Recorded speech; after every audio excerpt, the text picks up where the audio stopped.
And the backstory behind First Corinthians chapter 15 is that these people, not where they not only it's telling people, hey, you got to it's okay to believe in Jesus, but then you have to do certain aspects of the Mosaic law. You have to follow these certain rules, in which we would deem that today as work-based salvation.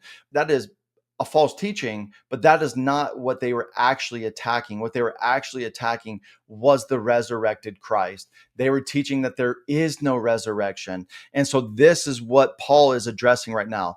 At the end of it, he deliberately lines it up step by step that without the resurrection, we Christians have no hope.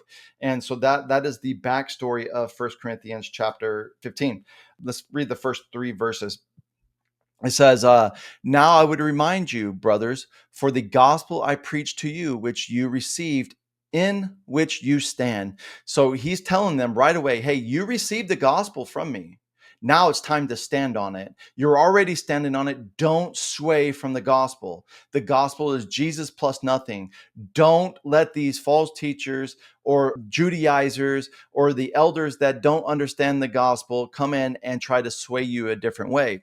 Verse 2, it says, and by which you are being saved. Here, people that want to attack the cross or attack the gospel, they'll be like, see, look, you're being saved. Well, this is because they don't understand what is being said here, because they'd only take half that verse. But what does it say? It says, and which you are being saved, if you hold fast to the words I preach to you, unless you believe in vain. You see that some translations will have unless you believe in vain, like right here, or unless you didn't really have faith. There are people that hear the gospel, that say they believe the gospel, and then say somehow during their walk with Christ, this can't be it. This is too simple. And the Bible tells us that there's people like this. There's people in the pulpit that are preaching a false gospel. And this is what Paul is saying. You are being saved, because that is what sanctification is. But you're already saved because of what Jesus did on the cross. If you believe, this is the key. If you believe in what Jesus did on the cross, you are saved. And if somehow you believed in vain, that will come out. You'll be like, oh, no, no, no, I can't do this. I must do a certain amount of prayers, or I must do whatever you add in there. Whatever you add in there is going to be work-based salvation. It is going to be adding to the cross.